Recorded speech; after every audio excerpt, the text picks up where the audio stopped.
prove o quanto o Senhor é bom para você, em nome de Jesus, amém? Você pode se assentar, mas aplaudindo e glorificando o nome dele nessa noite. O Senhor é bom e a sua bondade dura para sempre. Glória a Deus, amém. Nós estamos vivendo nesta noite uma noite de liberação profética sobre nós, querido. Profetizamos sobre o nosso futuro. Nós costumamos fazer tantos planos, né? Toda vez que finaliza o ano a gente faz. Esses dias eu passei em consulta com a minha endocrinologista, e aí ela perguntou: você já voltou às atividades? Eu falei: essa aí vai ficar como promessa de 2022. Em janeiro a gente entra na academia, não entra, meu bem? Amém. Amém, Senhor, em nome de Jesus, Pai. Tem que falar no altar para a gente cumprir, Deus. Fazer aliança com Deus, né? Que a gente cumpre. E assim a gente faz, né, queridos? Chega final do ano, a gente faz: não, ano que vem vou voltar a estudar, o ano que vem vou fazer tal coisa, o ano que vem, e às vezes a gente termina dezembro frustrado, porque a gente não fez 1/3 do que a gente planejou fazer. Mas quando nós falamos de liberação profética, quando nós falamos, querido, porque assim, no mundo espiritual, tudo que nós desejamos conquistar, primeiro nós conquistamos no mundo espiritual. E todas as vezes que a gente traz essa conquista no mundo espiritual, a gente traz ela à existência. A nossa fé faz com que ela venha para nós no mundo físico. Amém? Então essa noite é uma noite de liberação profética. Você pode dizer isso para alguém que está do seu lado aí, para alguém? Diga: essa noite é uma noite de liberação profética sobre nós. Nós não vamos fazer promessas, não é promessas, amém, querido? Nós não fazemos promessas, nós fazemos, sabe o que? Liberamos a voz profética a respeito. Os dois jovenzinhos aí, vai ter, tia Letícia? Pode acompanhar a tia Letícia lá, ó. Ela tem algo com vocês. Vai lá, vai. Pode ir. Aquela tia de branco ali, ó. Ela é legal. Pode ir lá que vocês vão gostar dela. O B tá dormindo, né? Se ele acordar, você leva ele lá, Geisa. Então nós não fazemos promessa, amém? Diga assim: eu não faço promessa. Sabe por quê? Vou abrir um parênteses. Porque quem promete e cumpre é Deus. Nós falhamos nas nossas promessas, não é verdade? O que nós fazemos é aliança. O que nós fazemos é liberar nossa voz profética. Então você diz assim de novo: eu não faço promessa, eu libero uma voz profética. Eu profetizo, é isso, querido, que nós devemos fazer a respeito do nosso futuro, da nossa vida. Amém? Nós estamos debaixo de uma cobertura e recebemos a revelação do alto do Senhor ali, e nós queremos transmitir aquilo que nós somos ministrados para essa igreja. Amém? Então eu queria convidar você a abrir a sua Bíblia no livro de 2 Reis.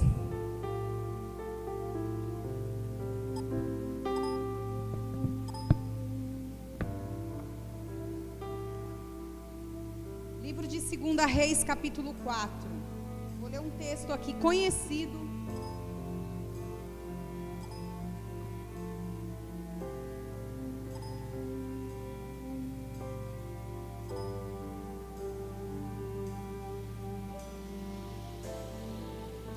Você coloca para nós, Sil?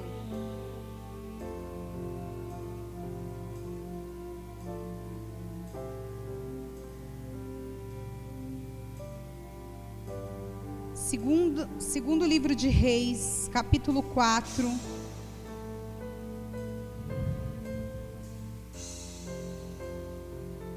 Eu queria convidar você a se dedicar nessa noite, a ouvir e trazer o entendimento dessa palavra para a sua vida, trazer a verdade dessa palavra para a sua vida, querido. Porque não é estar na igreja, não é fazer parte de uma igreja, de uma família, que vai gerar a transformação que nós precisamos. O que nos transforma é a palavra de Deus. É a palavra de Deus que gera mudança. A Bíblia diz: conhecereis e a verdade vos... Qual é a verdade, querida? A verdade é Jesus Cristo através da palavra que Ele deixou para nós. Então é a palavra que gera a transformação que nós precisamos. É a palavra de Deus que gera a mudança que nós precisamos. Então nós precisamos nos atentar, batalhar, querido, para quando chegar esse momento, nenhum momento nós devemos desprezar no culto, nenhum momento. Mas essa é a hora que Deus nos direciona, essa é a hora que Deus fala conosco, essa é a hora que talvez a resposta de Deus que nós precisamos é que vai acontecer. Essa é a hora da revelação. É essa revelação que nós buscamos para a nossa vida, a revelação da palavra de Deus, amém? Essa revelação não deixa dúvidas no nosso coração, e é ela que nos transforma.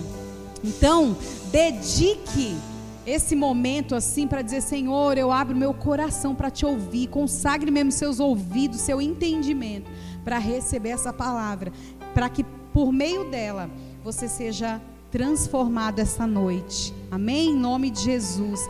Essa é uma palavra conhecida que fala do milagre do azeite. Nós queremos compartilhar com você. 2 Reis capítulo 4 diz assim: certo dia, a mulher de um dos discípulos dos profetas foi falar a Eliseu: teu servo, meu marido, morreu, e tu sabes que ele temia ao Senhor, mas agora veio um credor que está querendo levar meus 2 filhos como escravos. Eliseu perguntou-lhe: como posso ajudá-la? Diga-me o que você tem em casa. E ela respondeu: tua serva não tem nada além de uma vasilha de azeite. Então disse Eliseu: vá pedir emprestadas vasilhas a todos os vizinhos, mas peça muitas. Depois entre em casa com os seus filhos e feche a porta. Derrame daquele azeite em cada vasilha e vá separando as que você for enchendo.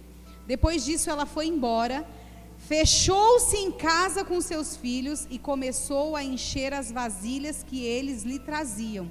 Quando todas as vasilhas estavam cheias, ela disse a um dos seus filhos: traga-me mais uma. Mas ele respondeu: já acabaram. Então o azeite parou de correr.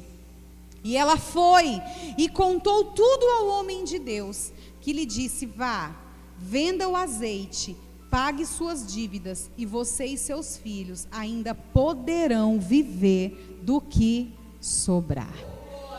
Glória a Deus. Nosso Deus é um Deus de milagre. Você pode aplaudir o Senhor por essa palavra, querido? Obrigada, Jesus. Que história maravilhosa, né? Nós vemos aqui a história de uma mulher que estava passando por um processo. Todos nós vivemos processos na nossa vida, amém, queridos? E nós, a inteligência emocional que nós buscamos em Deus, durante muito tempo isso foi menosprezado dentro da igreja, essa sabedoria, a busca por essa sabedoria, por essa inteligência emocional. Durante muito tempo muita gente viveu só uma religiosidade que não gerou mudanças. Na verdade, eu conheço muita gente com testemunhos de prejuízo. Por quê? Porque lhe faltava e não era ensinado a buscar a sabedoria, a revelação da palavra de Deus, trazendo sobre nós entendimento e trazendo sobre nós inteligência emocional. Nós precisamos entender que as nossas vidas, elas são um processo. Nós passamos, aliás, por vários processos na nossa vida. A nossa vida em si, ela é um processo. E a gente sabe que processo já está falando, é algo que tem começo, tem um meio que às vezes é um meio e o fim, não é assim? Esse meio é nesse meio é que nós aprendemos, é nesse meio que nós amadurecemos, é nesse meio que nós atraímos o milagre de Deus, é nesse meio do processo que a gente precisa aprender a viver, a tomar as atitudes, as decisões corretas. Amém, queridos? E o interessante, já fica aqui essa lição para essa mulher que passava por um processo. Isso não aconteceu de um dia para o outro, querido. A Bíblia diz que o marido dela era profeta, era homem de Deus, porém havia se endividado, havia embaraçado aí, né, com as coisas dessa vida, e estava endividado. E aí que acontece? Olha só o processo onde começou. O cara vivo já começou a fazer dívidas. Então imagina já ele, enquanto estava vivo, se ele estava fazendo dívida, e como ele era um homem de Deus, eu fico imaginando que ele não estava fazendo dívidas, gastando dinheiro à torta e à direita, com quem não devia, talvez buscando resolver alguma questão que estava vivendo dentro da família. Agiu errado, mas tentando resolver alguma coisa, começou a se endividar. Então veja como começou a história. Eu fico imaginando esse homem antes de morrer, talvez as dificuldades que eu e você passamos, os desafios que nós passamos, a dificuldade de precisar de um dinheiro para pagar uma conta, de um alimento que às vezes nós precisamos dentro da nossa casa, e tantas outras coisas, sonhos que nós temos, e as coisas estavam difíceis, e nesse processo ele começou a se endividar. E aí olha só como começa a história dessa mulher. Além de estar endividada, o que aconteceu? O marido morreu. O camarada fez dívida e ainda morreu. Em nome de Jesus, você que tem um marido aqui, já libera uma palavra: tu não vai morrer, marido, e nem me deixar endividada, em nome de Jesus, amém? Porque deixar endividado, ainda morre o camarada, para a gente pagar a dívida, é difícil, né, gente? Pode não aceito isso para minha vida não, viu? Maridos, não se endividem, e se endividar, não morram antes de pagar, em nome de Jesus. Amém? Posso ouvir um amém das mulheres casadas? Amém.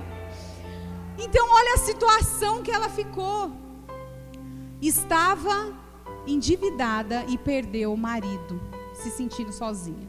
E esse é um contexto muito mais difícil do que se nós trazermos ele para os nossos dias. O contexto dela é muito mais difícil, querido. Porque a mulher, o contexto de vida da mulher antigamente era muito diferente de nós. A gente tem uma vida mais independente, a gente vai lá, corre atrás, a gente faz, tem a liberdade, né? Graças a Deus, temos liberdade de corrermos atrás das coisas hoje, né?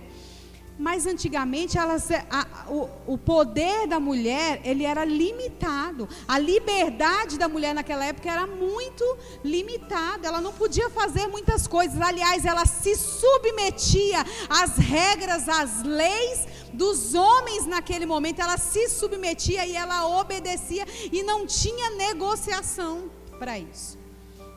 Então era um contexto muito mais difícil. Só que ela deixa uma lição aqui. A primeira coisa que ela faz quando ela se vê nessa situação difícil, a Bíblia diz que ela foi procurar quem? O homem de Deus.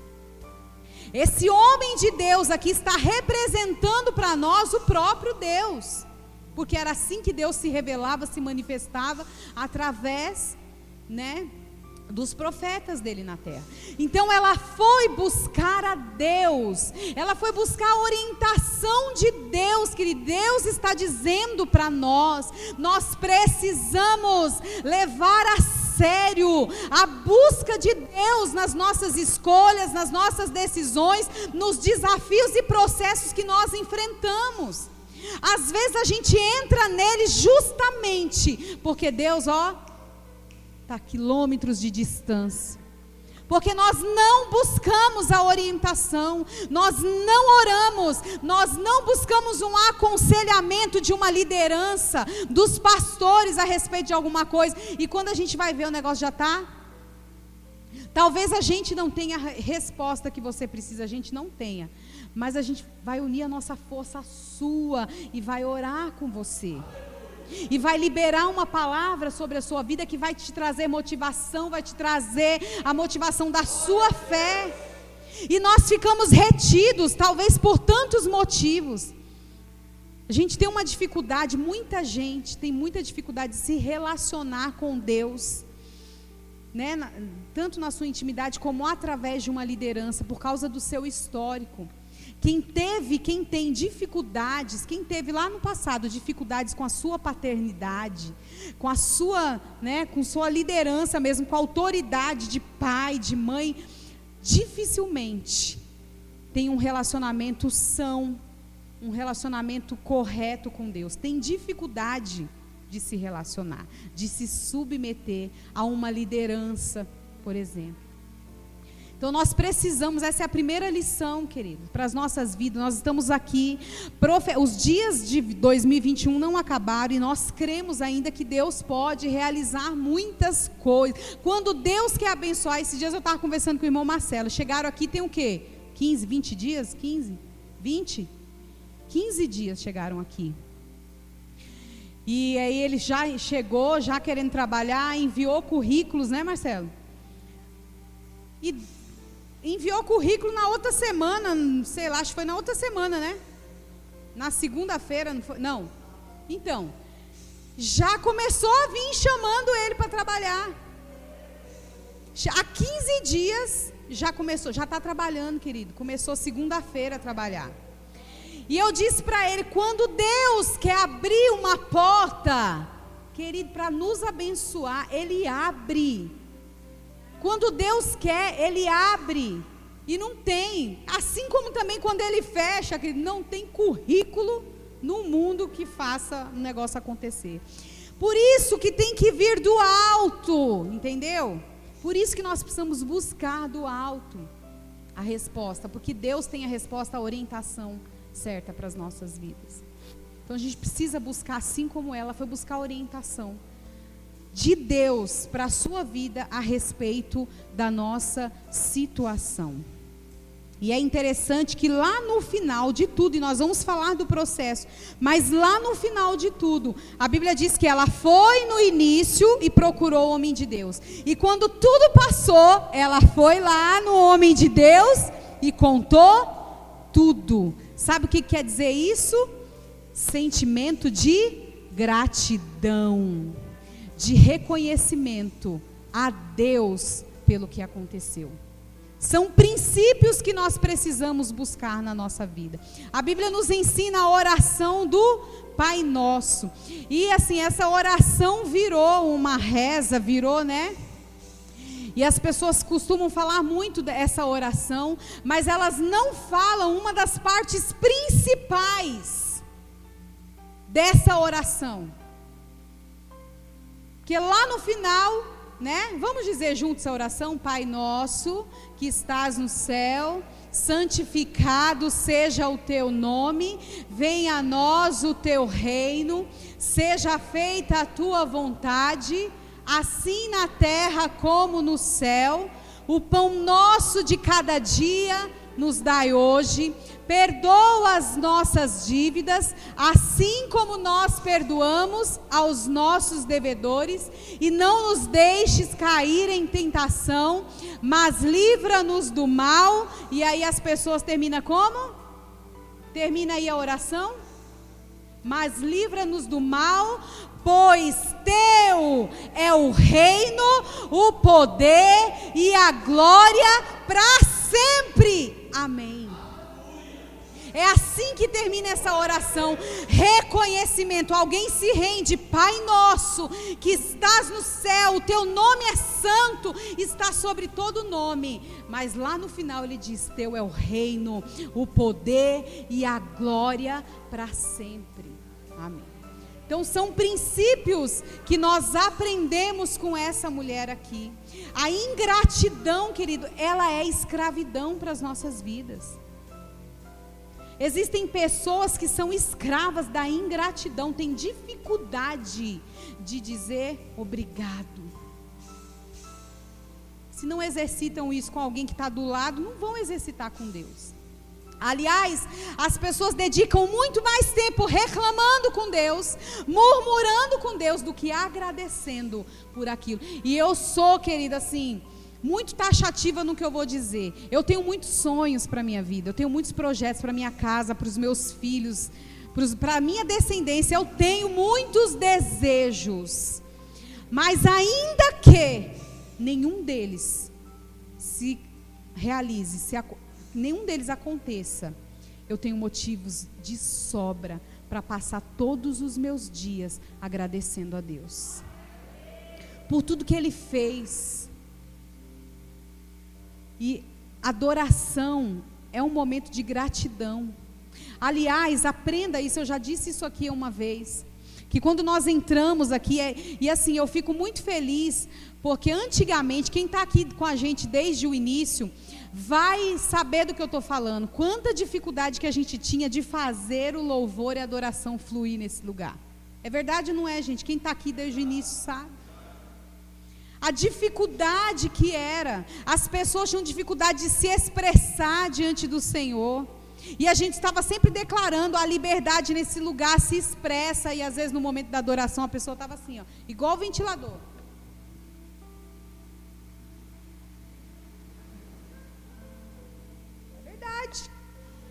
Uma dificuldade, a gente ficava aqui em cima, suando a camisa, não é verdade, gente? Suando a camisa, meu Deus, saía daqui só o pó, e as pessoas com dificuldade. E eu agradeço a Deus, porque essa chave já virou aqui. Essa chave virou, querido. Essa chave virou, a gente se rende mesmo. A gente tem ensinado isso. Por quê? Porque o louvor e a adoração são armas nas nossas mãos. E eu quero, já disse isso aqui uma vez, eu quero deixar com que você aprenda isso, que o louvor é agradecimento, louvor é reconhecimento pelas coisas que Deus faz. Então, quando você ouve na Bíblia assim, declara na Bíblia, né, quando você lê esse texto, falando assim, que a criação dele é grandiosa, né? Olha os luminares, olha toda a criação. Quando você começa a ver palavras de engrandecimento a Deus, pelas coisas que Ele criou, que Ele fez, exaltando mesmo a bondade dEle, isso é louvor. Você está reconhecendo, quando você está louvando, você está reconhecendo o que Deus faz, o que Deus fez. Agora, a adoração, quando você entra, sai do louvor, porque são níveis. Você sai do louvor e entra na adoração, você entra no nível de reconhecer não o que Ele faz. Para você, quando você entra na adoração, nas portas da adoração, não é mais importante o que Ele faz, entende? Não é mais importante as coisas que Ele faz por você, mas a adoração é um nível de você reconhecer quem Ele é, independente das coisas que Ele faz, entende? Ele pode ser e Ele é extraordinário naquilo que Ele faz, mas como diz aquela canção, se Deus fizer, Ele é Deus, se não fizer, Ele é Deus.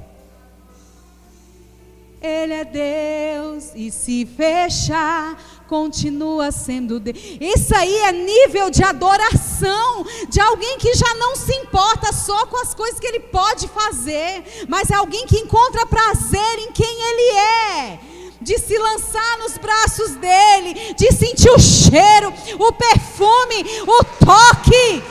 É isso, aleluia. É nesse nível, aleluia, nesse nível que nós desejamos que essa igreja viva, querido. E a gente crê que grandes coisas o Senhor pode, vai fazer, mas nós queremos ir além dessa porta do louvor, nós queremos entrar na porta da adoração, e estar lá no Santo dos Santos, o lugar que a presença dEle é suficiente. É suficiente. Só que essa porta precisa passar pela porta do louvor primeiro. E começa como? Através da gratidão. onde a gente para de só reclamar, de só murmurar, entende? De só reclamar das coisas que não viram, não acontece, porque está ruim, porque não mudou, porque não acontece, porque fulano, porque não ciclano, porque... E só reclame, só murmura. Gente, se a gente ficar com essa visão, a gente nem entra na porta do louvor, quanto mais da adoração. Visão. Deus deseja que nós tenhamos visão de águia, que a gente veja além, que a gente olhe além das circunstâncias que a gente está vivendo. Mas a gente insiste em ter visão de galinha. Galinha só ciscando, só olhar para baixo. Você não vai romper em 2022, querido, se a tua visão for de galinha e não de águia, de alguém que cresceu, que nasceu, que cresceu para voar, e voar nas asas do Espírito e alcançar níveis extraordinários com Ele. É assim que Deus quer. Precisa começar, a gente precisa estabelecer esse princípio. Gratidão é princípio para nós. Aprenda a agradecer o que Deus já fez. Tem muita gente que abandona a igreja porque as coisas não aconteceram ainda. Porque algum desentendimento aconteceu dentro da igreja e não teve maturidade para resolver, entende? Vai embora. Isso é quebrar o princípio da gratidão, da onde Deus começou a operar a obra na sua vida. Tem muita gente saindo, ou então a gente vê ao longo da nossa vida, muita gente entra dentro da igreja para buscar aquilo que Deus pode fazer, e quando recebe, vão embora, e às vezes nem tchau dá, vão embora, não volta para agradecer, não fica para entregar louvor e entrar nas portas da adoração. E é muitas vezes essas pessoas que nós vemos não romper, querido, na vida. As coisas não mudam, nada muda, nada acontece, porque vive isso, ó, esse ciclo de ingratidão. E ingratidão é desonra. E quem quebra princípio, lá na frente, o princípio nos quebra. Então esse é um princípio que essa mulher deixa aqui de lição para as nossas vidas. O princípio da dependência, de depender de Deus, é agradecer. Quem agradece reconhece que tudo vem dele, tudo que eu quero, tudo que eu preciso, tudo que eu desejo, tudo que eu sonho, é Deus que me dá. Se Ele quiser, Ele me dá, tudo vem dele. E nós ficamos tão focados por aquilo que desejamos receber no futuro, que deixamos de agradecer pelo presente que temos. Quem você era? Aonde você estaria se Deus já não tivesse feito por você tudo que fez? Quando eu olho para a minha vida, quem eu seria, onde eu estaria se não fosse o Senhor? Eu já tenho motivos de sobra para agradecer. É por isso que a Bíblia ora, ou que a Bíblia ensina, conta a história do profeta que orou pelo moço. Senhor, abre os olhos deles para que ele veja. Porque ele não estava vendo além da circunstância. Ele não estava vendo. No mundo espiritual há uma movimentação constante de Deus a nosso favor, querido. E a gente está focado nas coisas aqui, ó, que a gente vê. Deus, abre os olhos desse homem, dessa mulher, para que veja a tua mão poderosa. E aí quando a gente vê, a gente agradece. Glória a Deus. E nós, ao longo da história dessa mulher, vemos Deus mudar a sorte dela. Mudou completamente a história de alguém que tinha tudo para dar errado. Talvez você entrou aqui dessa forma, talvez você conheça alguém dessa forma, que você olha e fala, tudo para dar errado, tudo. Eu tinha tudo para... Tem até outra canção, eu tinha tudo para dar errado. Dá para pregar cantando, né? As canções. Quanta gente entra na igreja que tinha tudo para dar errado. O seu futuro era um futuro de derrota, pelo que estava vivendo, pela circunstância. Tinha tudo, mas aí, quando busca a Deus, aí Deus muda a sorte, ó. Deus transforma a nossa sorte. Deus muda, foi isso que aconteceu. Ela tinha tudo para dar errado, tudo para se perder, como essa canção, né? Mas ela experimentou o milagre de Deus para a sua vida. E só experimenta o milagre de Deus para a sua vida quem aprende a depender dele, quem espera por ele, querido. Não, como sempre é dito aqui, Deus, Jesus, nunca despede seus filhos de mãos vazias. O nosso Deus é um Deus de milagre. Silvana, coloca para mim, por gentileza, Isaías capítulo 30, versículo 18.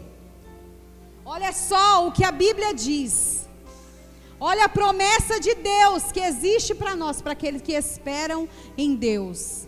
Isaías 30, 18. Olha lá, você pode ler? Vai, lê todo mundo, 1, 2, 3.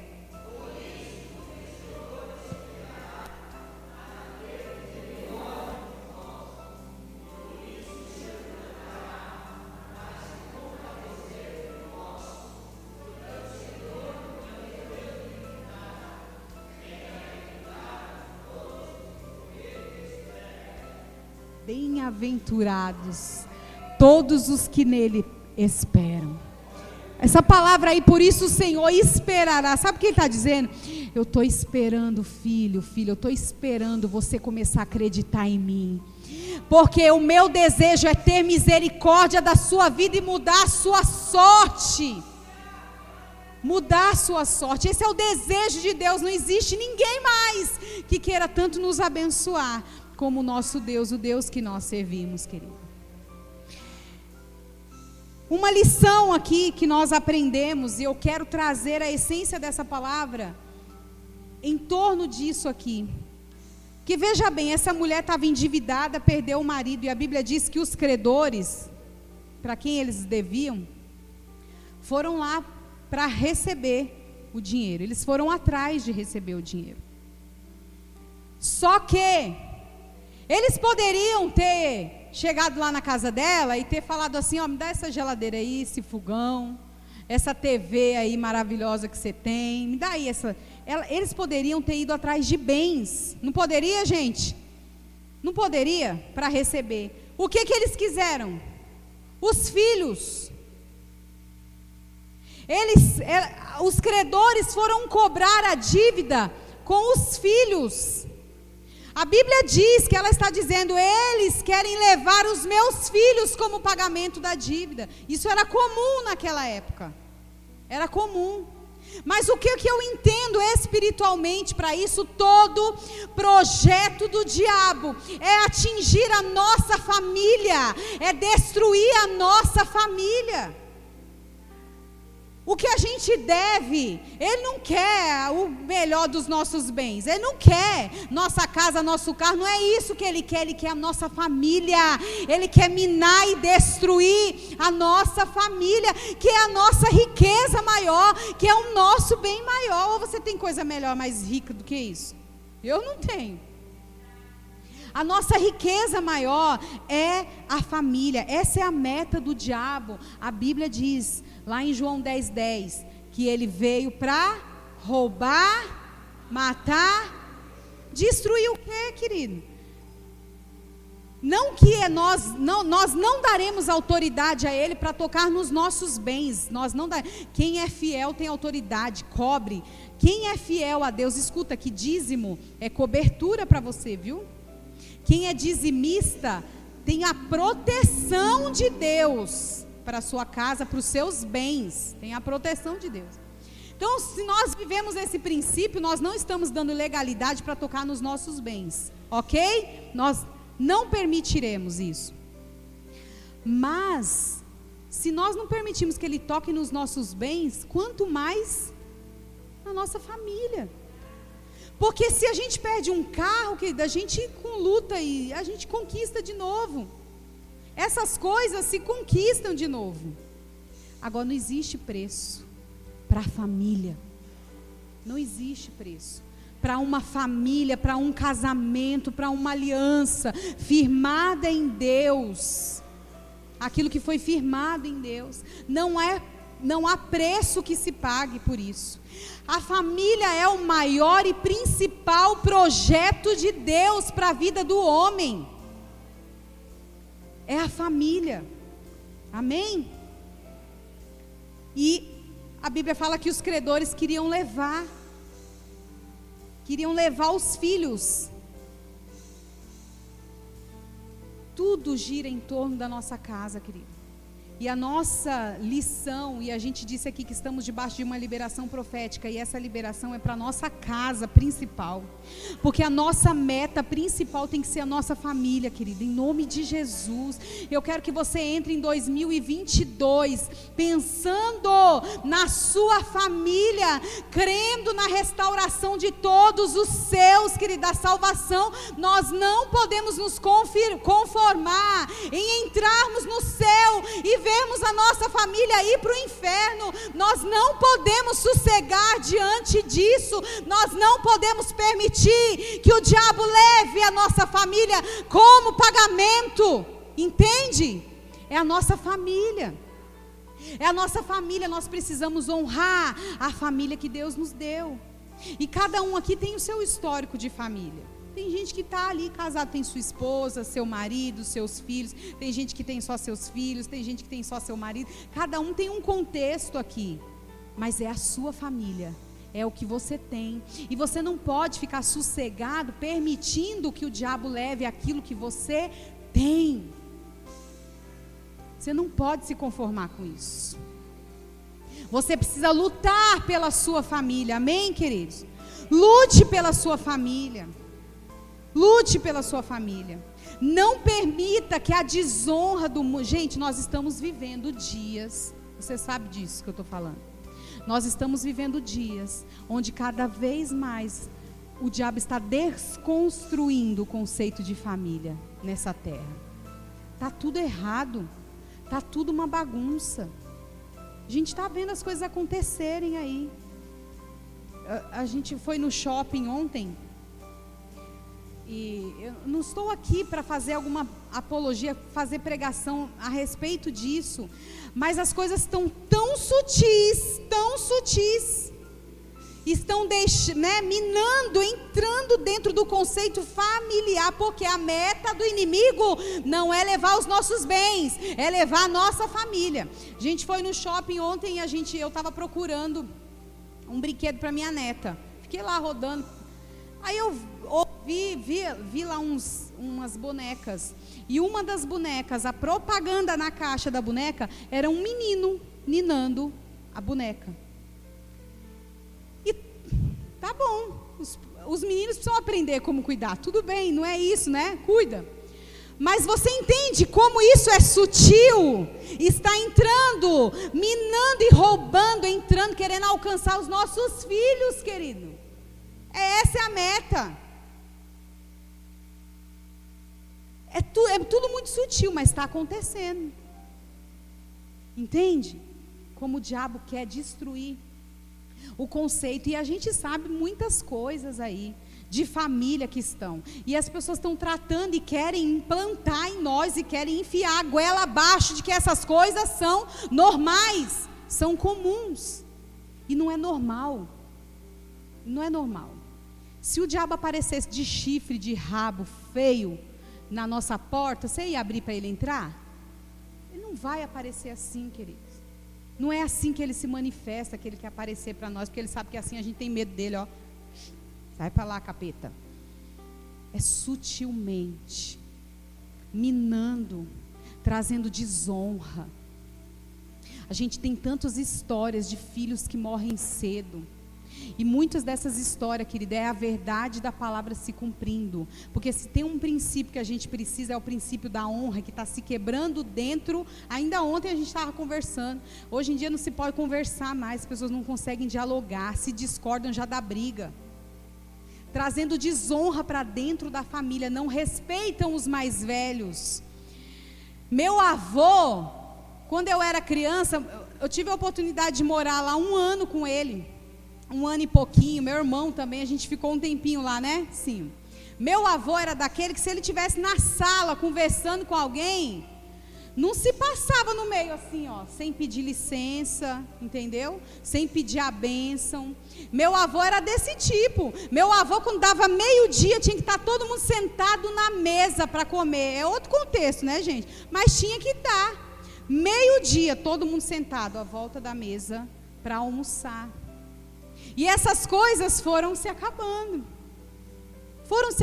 Foram minando. E a gente não está percebendo que a desonra está entrando dentro das casas. Filhos não respeitam seus pais mais, não honram seus pais, por isso estão morrendo cedo. Porque o primeiro mandamento bíblico com promessa é essa: honra teu pai e a tua mãe. Para quê? Você quer viver mais? Você tem que honrar teu pai e tua mãe. Se não honra, o destino é morrer cedo, querido. Então a desonra está entrando dentro das famílias e o diabo está consumindo. A gente não se respeita, a gente não dialoga mais, a gente não entende, as coisas vão minando. E os vícios vão entrando, e todas essas coisas vão entrando dentro da nossa casa, está consumindo a nossa família. Está destruindo a nossa família. E nós não podemos permitir. Tem tantos sonhos para você, querido, mas se o teu principal sonho não for ver a tua família rendida ao Senhor, adorando ao Senhor junto com você, que outro bem maior você pode ter? A Bíblia diz: crê no Senhor Jesus e será salvo tu. É isso que nós precisamos desejar, que a nossa família toda sirva ao Senhor, esteja rendido, nossos filhos. É isso que deve ser, esse deve ser o nosso desejo principal. Então a gente precisa trazer a restauração de princípios dentro da nossa casa. Ensinar os nossos filhos, trazer a essência de novo para os nossos filhos, para a nossa vida, para a nossa história, querido, em nome de Jesus. E o diabo pode querer ensinar o que ele quiser, mas na nossa família ele não terá autonomia, autoridade para poder fazer isso. Honre a tua família, honre a aliança que você tem. Como o diabo quer destruir as alianças, querido? Honra a palavra que você deu diante de Deus. Honra em nome de Jesus. A essência da restauração familiar é a presença de Deus. É só com a presença de Deus que a gente consegue. Então nós lemos aqui na história dela, os credores quiseram buscar os filhos, levar os filhos como dívida. Ela foi, busca o profeta, o homem de Deus diz para ela, dá uma orientação.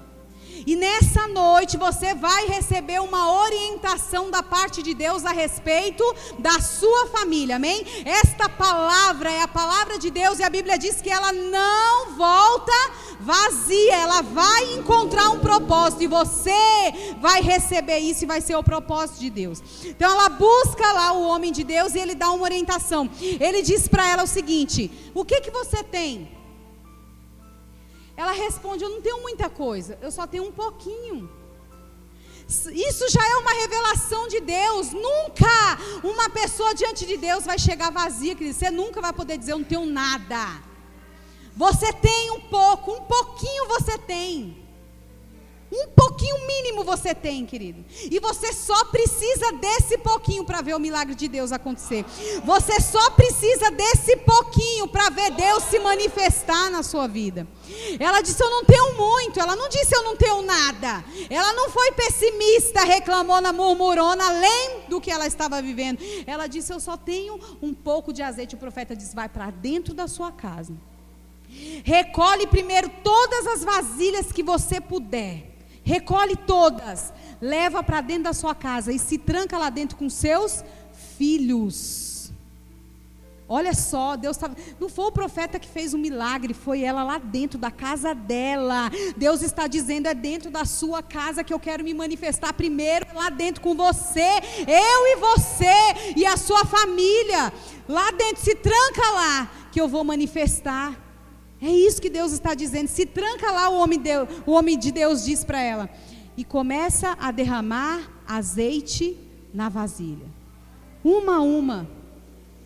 E ela foi derramando, e o azeite estava lá, derramando. O pouquinho que ela tinha, o pouquinho, encheu todas as vasilhas que ela conseguiu. E a Bíblia diz que esse azeite só parou, porque não tinha mais aonde derramar as vasilhas, onde derramar o azeite. Deus quer multiplicar, querida, em nome de Jesus, o pouco que você tem. O pouco que você tem é suficiente para Deus, para mudar a sua história. Não menospreze o que você tem, o que já está em você. Não menospreze, porque Deus quer realizar o milagre da multiplicação. O pouco que você tem vai ser multiplicado e vai ser distribuído, vai ser compartilhado, vai ser derramado com toda a sua família, toda a sua casa vai receber da presença de Deus que está em você. Deus quer fazer você transbordar essa presença de Deus. Aonde você estiver, você vai derramar azeite, e esse azeite só vai parar de fluir quando não tiver mais ninguém para ser derramado, entende?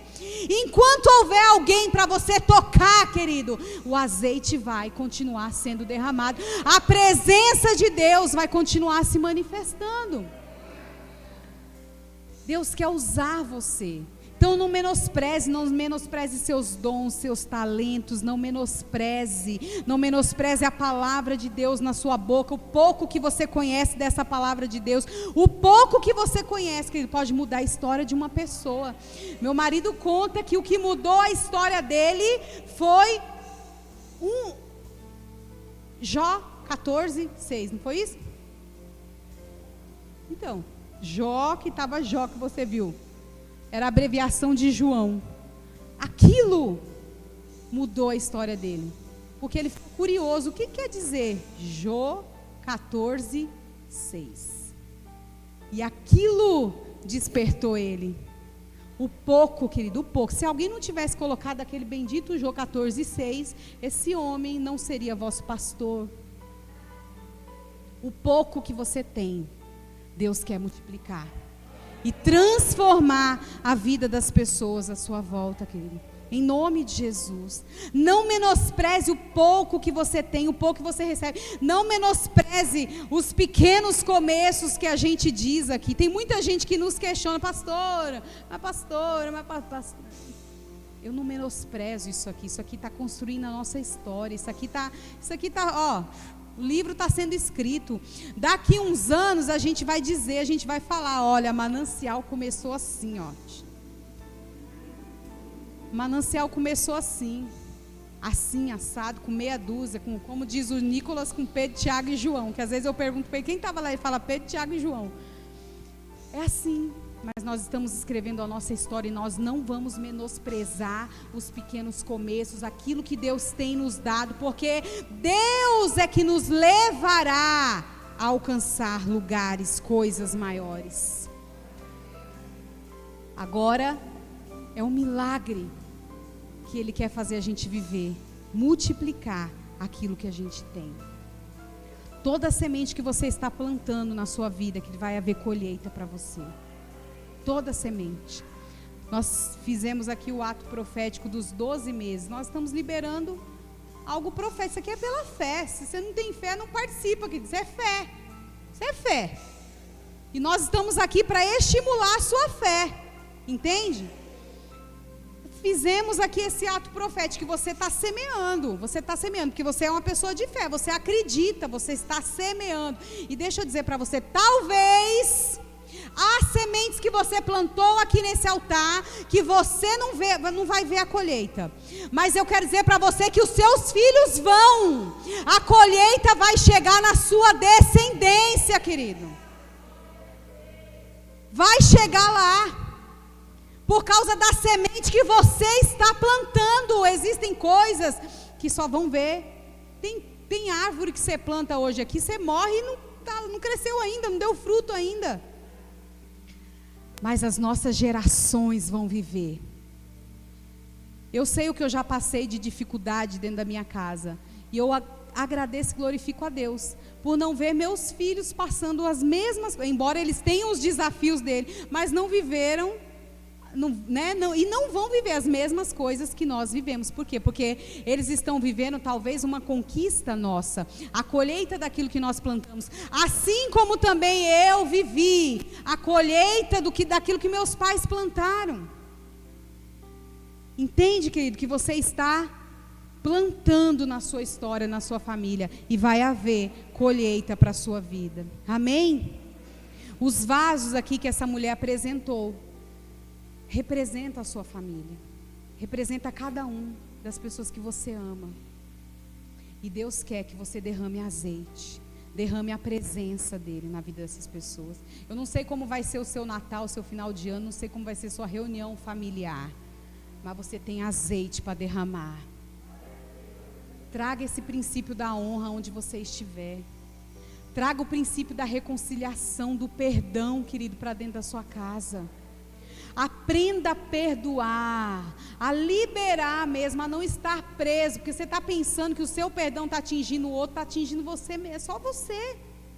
Aprenda a perdoar, aprenda a pedir perdão, traga isso. Se tem algo que nós precisamos fazer para recomeçar o ano que vem, é trazer os princípios da palavra, a essência da presença de Deus para dentro das nossas casas, para dentro das famílias, para não viver e não ver a história se repetir e as coisas não acontecerem. Então, se você quer viver uma história diferente, um futuro diferente, comece a fazer coisas diferentes. Comece o ano diferente, querida, em nome de Jesus.